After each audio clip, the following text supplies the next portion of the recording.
name's Nick Moore. I'm the founder of Hungry Boiler. We started Hungry Boiler after we graduated in 2010. Our first full month in business was September of 2010, so we're in our fourth semester of business. Hungry Boiler is a consolidated online menu guide where we list every menu for every restaurant in the entire area of West Lafayette, as well as information and addresses, maps to how to get to their location, and deals that can ultimately save you money. We have our own online ordering system that allows us to drive deals and specials, and basically we've tried to create an online marketplace for restaurants that we work with.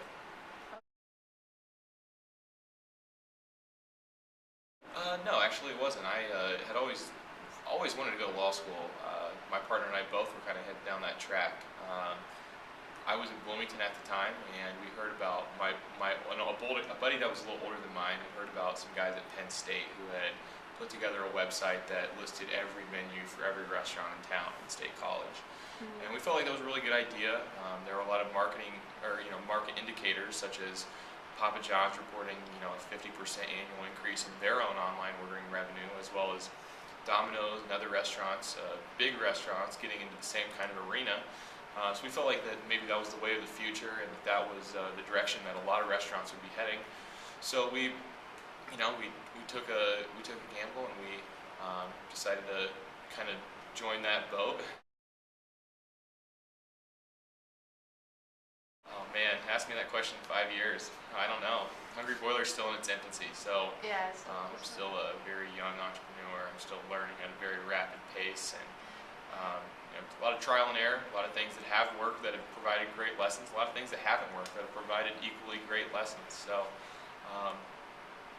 it's just, I've learned a lot about myself in the whole process, and the importance of being persistent and doing my due diligence, and growing and learning as a salesman, as well as learning about the product and service that I offer to students as well as restaurants, because there's two sides to Hungry Boiler. We have to make sure that our system is compatible with the restaurant, because most of the restaurants that we wanted to work with are, they're probably doing fine. They were already doing business. They'd probably been there for a while. So we wanted to make sure that it was convenient and easy for them to use, so that way we didn't take them too far away from their core business model with something that's extra. Really, it's all incremental business for them at the end of the day. So that was one aspect. Another aspect would be the aspect of our users and the people that are on Hungry Boiler. We needed to make sure that our system was convenient and up to date and accurate. So when you Google something, you can pull up a restaurant that's been out of business, or you can pull up a wrong phone number. No one monitors that content other than the people that are directly tied to the brand. So on Hungry Boiler, we manage all that content locally. We constantly go around and update the menus and make sure that the phone numbers are right, and that kind of data integrity is a lot to manage. It's something that our business is based on. Well, that's simply based on our business model. We tell them, hey, we have a very risk-free program to the restaurant. They don't have to pay us anything up front. There's no cancellation fees.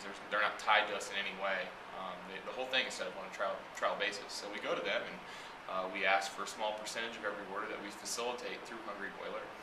And if that's appealing to them, then they can get on board. So, but there's another aspect with the marketing aspect that enables us to work with restaurants that maybe don't do delivery, so that they can still get the word out about their specials, because we print up, we've spent a lot of money in local marketing over the last 2 years here in West Lafayette, and most restaurants, they may not have their own marketing team to be able to get the word out, so they're forced to spend big money with print advertising or radio advertising. And the fact is there's a lot of cheap and easy, simple ways to get the word out about a really great deal that don't require that much effort.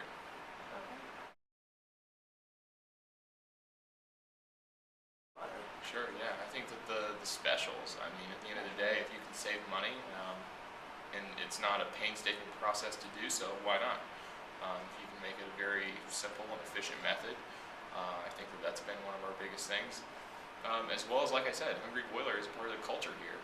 It's Hungry Boiler. We are here in West Lafayette. It is very specific to what's going on in town right now, today. we're going to go hang our banner at Big Man on Campus later in Elliott Hall. So I think by making our brand relatable, that's really been our biggest aspect. Right. So? Well, we sell advertising, so restaurants can choose to feature themselves. So of the 300 restaurants that we list their menus for on Hungry Boiler, the 30 that do online ordering have the opportunity to feature their brand, and they can pay to do so if they choose, or they can keep it simply as a percentage of every online order that we facilitate.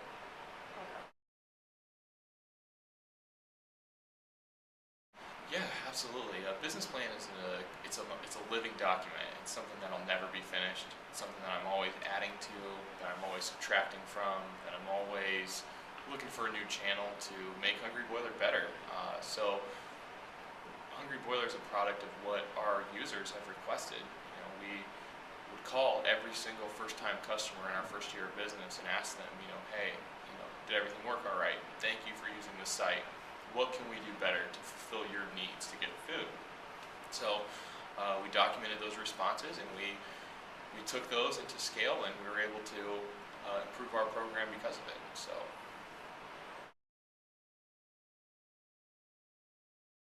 the financing was an educational experience all of its own, because it took us about 6 months to finalize the deal. So we wrote the business plan, and it was 35, 40 pages or whatever, and just seeing our own thoughts on paper, because originally it was just me and a couple of buddies in a room, just bouncing ideas back and forth constantly in kind of a think tank type scenario.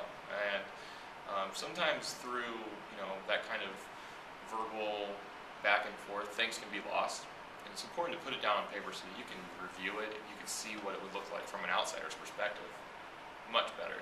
So by doing that, we were able to learn our own business much better.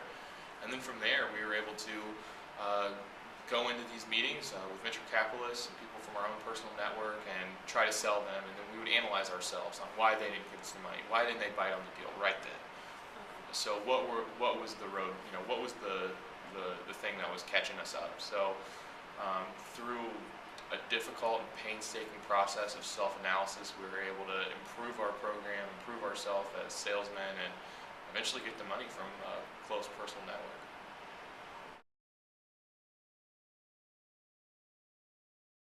Do your due diligence. I tell this to everybody I do interviews with. Everybody likes the idea of being an entrepreneur, but very few people can be realistic with themselves in the idea phase. I think that those kind of miscalculations are what set people up for failure. You always hear the statistic, 90 or 99% of businesses fail in the first year. Well, how many of those businesses were realistically analyzed then? Because if you are able to realistically, develop estimations that are conservative and prepare for, the unexpected as best as possible, then that won't happen.